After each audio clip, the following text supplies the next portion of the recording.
Sleepy classes के सारे subject. मुझे पता चला था कि sleepy classes sleepy classes sleepy classes sleepy classes sleepy classes sleepy sleepy classes sleepy classes sleepy classes sleepy classes मेरा स्लीपी के साथ इंटरेक्शन हुआ। Sleepy classes sleepy classes sleepy classes I completely relied on your channel. सिर्फ sleepy की videos ही देखी है। Sleepy classes sleepy classes sleepy classes is one of those मतलब institution जहाँ पे सभी टीचर अच्छे हैं। So hello friends, my name is Virupaksha Vikram Singh Kachhwaha और मैंने इस साल की सिविल सर्विसेज परीक्षा में ऑल इंडिया रैंक 49 हासिल की है। एंड डीकेटी की इस वीडियो के द्वारा मैं आपसे पॉलिटी, जो एक काफ़ी इम्पॉर्टेंट विषय है सिविल सर्विसेज की परीक्षा में, उसके बारे में बात करूँगा।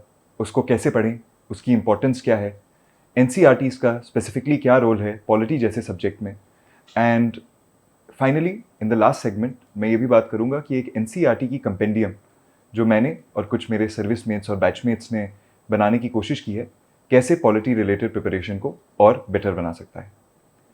सो फर्स्टली फ्रेंड्स, पॉलिटी जो है it is one of the most important subjects of the civil services preparation. आप किसी भी टॉपर या किसी भी एस्पिरेंट से भी अगर ये पूछें कि कौन से सब्जेक्ट का सबसे इंपॉर्टेंट वेटेज है बोथ प्रीलिम्स एंड मेंस में, पॉलिटी ऑफ कोर्स उनकी लिस्ट में फीचर करेगा। ऐसा इसलिए है क्योंकि प्रीलिम्स अगर आप देखें उसमें हर साल 15 से लेकर 22 क्वेश्चंस के बीच पॉलिटी से आते हैं।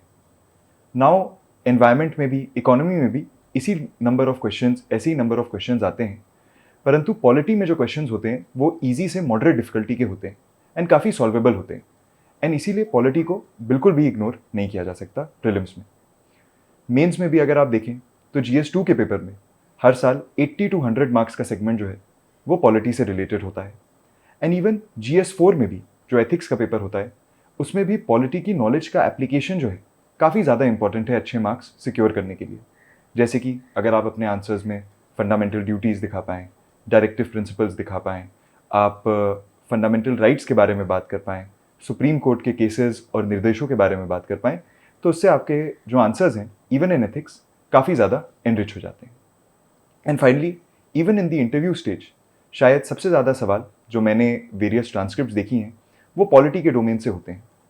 एंड इसका रीज़न ये है कि ये जो एग्ज़ाम है ये किसी यूनिवर्सिटी का एग्ज़ाम नहीं है, किसी कॉर्पोरेट या प्राइवेट नौकरी का एग्ज़ाम नहीं है, ये गवर्नमेंट नौकरी का एग्ज़ाम है। एंड सिंस आपको गवर्नेंस स्ट्रक्चर का पार्ट बनना है, देयरफॉर अंडरस्टैंडिंग पॉलिटी कि पार्लियामेंट और एग्जीक्यूटिव में क्या रिलेशन है, various branches of the state क्या करते हैं, आपके लिए इवन मोर इम्पॉर्टेंट हो जाता है। अब ये समझने के बाद कि पॉलिटी इतना ज़्यादा इंपॉर्टेंट है, ये देखते हैं कि पॉलिटी किन सोर्सेज से और कैसे पढ़ें। सो प्रीलिम्स में अगर आप देखें तो लक्ष्मीकांत जो है undoubtedly it is the number 1 book for completing polity.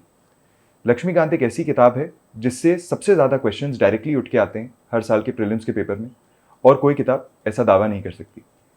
But Laxmikant की एक लिमिटेशन जो है वो ये है कि उसमें फिलोसॉफिकल नेचर के क्वेश्चंस जो हैं वो कवर नहीं है। जैसे कि यूपीएससी पिछले 3-4 सालों में काफ़ी सारे ऐसे सवाल पूछने लग गया है कि लिबर्टी का क्या मतलब है, कॉन्स्टिट्यूशन का क्या पर्पस है, लिमिटेड गवर्नमेंट का कॉन्सेप्ट क्या होता है। ऐसे टाइप के जो थोड़े कॉन्सेप्चुअल और फिलोसॉफिकल क्वेश्चंस हैं वो लक्ष्मीकांत में कवर्ड नहीं है। इन्हीं के लिए आपको एनसीईआरटीज़ पे आना पड़ता है जहाँ से डायरेक्टली वर्बैटिम काफ़ी सारे ऐसे फिलोसॉफिकल क्वेश्चंस लिए गए हैं। और ऐसा इसलिए है क्योंकि ये गवर्नमेंट एग्जाम है एंड एनसीईआरटीज़ जो हैं वो लीडिंग गवर्नमेंट पब्लिकेशन है इन सारे सब्जेक्ट्स पे, तो ऑफ कोर्स उनका एक इंपॉर्टेंट रोल होता है इन डिसाइडिंग कि कौन से क्वेश्चंस प्रीलिम्स के पेपर में आएंगे। मेंस की प्रिपरेशन की जब आप बात करें, लक्ष्मीकांत की वैल्यू जो है काफ़ी लिमिटेड हो जाती है क्योंकि एनालिटिकल नेचर के जो सवाल हैं वो डायरेक्टली फैक्ट से आंसर नहीं हो सकते। सो उसके लिए आपको एनसीईआरटीज़ की एक कॉन्सेप्चुअल अंडरस्टैंडिंग कि पार्लियामेंट क्या है, पार्लियामेंट के फंक्शंस क्या हैं, ये समझना ज़रूरी है। प्लस आपको कंटेम्प्रेरी और करंट इश्यूज़ जो हैं जैसे एंटी डिफेक्शन लॉ हो गया, पार्लियामेंट की एफिशिएंसी हो गई, गवर्नर का रोल हो गया, स्पीकर का रोल हो गया, इससे रिलेटेड कंटेंट जो है वो न्यूज़पेपर के एक्सप्लेन्ड और एडिटोरियल से काफ़ी ज़्यादा अच्छी तरीके से मिल जाता है। उन्हीं एडिटोरियल्स को पढ़ के आपको अपने 1 पेजर नोट्स कंपाइल करने होते हैं।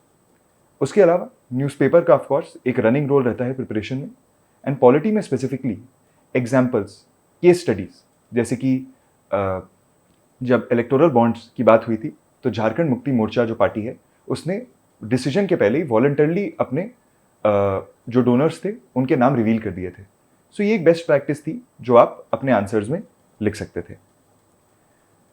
फाइनली अब मैं आता हूँ कि NCERTs तो आपको पढ़नी है, लेकिन because of the philosophical nature of questions and also for a conceptual understanding. But अब सवाल ये आ जाता है कि कौन सी NCERTs पढ़ें।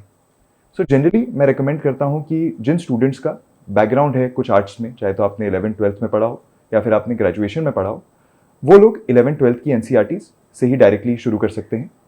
बाकी जो लोग हैं जो साइंस स्ट्रीम से आते हैं या स्टेम स्ट्रीम से आते हैं, उनके लिए थोड़ी पीछे जाना, कंसेप्चुअली समझना चीज़ों को ज़्यादा इंपॉर्टेंट हो जाता है। और इसी के वजह से हम लोग NCERT की एक कंपेंडियम लेके आ रहे हैं मैकग्रॉ-हिल के साथ। सो फर्स्टली जैसा मैंने बताया इसके क्या प्रोज एंड एडवांटेजेस होंगे, तो जैसा मैंने आपको बताया था कि ज़्यादातर क्वेश्चन जो प्रीलिम्स में हैं वो फैक्चुअल नेचर के आएंगे, 2-3 फिलोसॉफिकल सवाल आएंगे। अब आप इन 2-3 सवालों को इग्नोर तो नहीं कर सकते because in prelims every mark counts. But क्योंकि सिर्फ 2-3 सवाल आने वाले हैं तो काफ़ी ज़्यादा समय इन सवालों के पीछे दौड़ने या इन कॉन्सेप्ट्स के पीछे दौड़ने में आदमी को नहीं स्पेंड करना चाहिए, वो एक इनएफिशिएंट मीन्स ऑफ प्रोडक्शन होगा। सो इसीलिए हम लोगों ने आपकी एफिशिएंसी बढ़ाने के लिए पॉलिटी की किताब को काफ़ी छोटा रखा है। सो 6 से 12 तक की जितनी NCERTs हैं उसमें जो भी हमें रेलेवेंट कंटेंट लगता है वो हमने अराउंड 150 to 180 पेजेस में उसको कंपाइल करने की कोशिश की है, with specific focus on topics जो रेकरेंट हैं UPSC में और जिस तरीके के क्वेश्चंस UPSC में आते हैं। सेकेंडली जो कुछ कोर कॉन्सेप्ट्स होते हैं जैसे सेपरेशन ऑफ पावर्स हो गया, फेडरलिज्म हो गया, पार्लियामेंट्री और प्रेसिडेंशियल फॉर्म ऑफ गवर्नेंस में डिफरेंस हो गया, ऐसे टाइप के कोर कॉन्सेप्ट्स पे ज़्यादा फोकस दिया गया है क्योंकि ये UPSC में ज़्यादा आते हैं। एंड सेकेंडली क्योंकि NCERTs जो हैं वो एक स्कूल लेवल ऑडियंस के लिए लिखी हैं, वाइल UPSC जो है एक ग्रेजुएट लेवल के बाद का एग्जाम है, तो आपको स्कूल लेवल से थोड़ी डीपर अंडरस्टैंडिंग, 1-2 लेवल ऊपर अंडरस्टैंडिंग चाहिए होती है NCERTs के बियॉन्ड, और उसको भी हमने कंपाइल करने की कोशिश की है।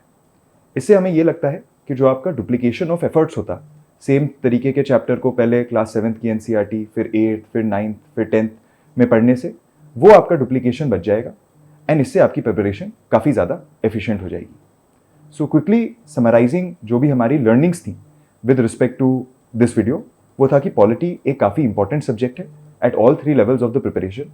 इसके सोर्सेज 3-fold हैं, Laxmikanth, NCERTs as well as newspaper editorials and explain, and finally NCERT compendium जो है वो कुछ इश्यूज जो हैं NCERT से related like duplication of efforts, increasing efficiency and providing a graduate level understanding of issues, वो आपको प्रोवाइड करता है, जो मेरे व्यू में और मेरे बैचमेट्स के व्यू में आपके लिए काफ़ी ज़्यादा हेल्पफुल रहेगा। फाइनली मैं DKT की टीम को थैंक करना चाहूँगा to allow me this opportunity कि मैं ये नॉलेज आपके साथ शेयर कर पाया। So keep learning and all the best.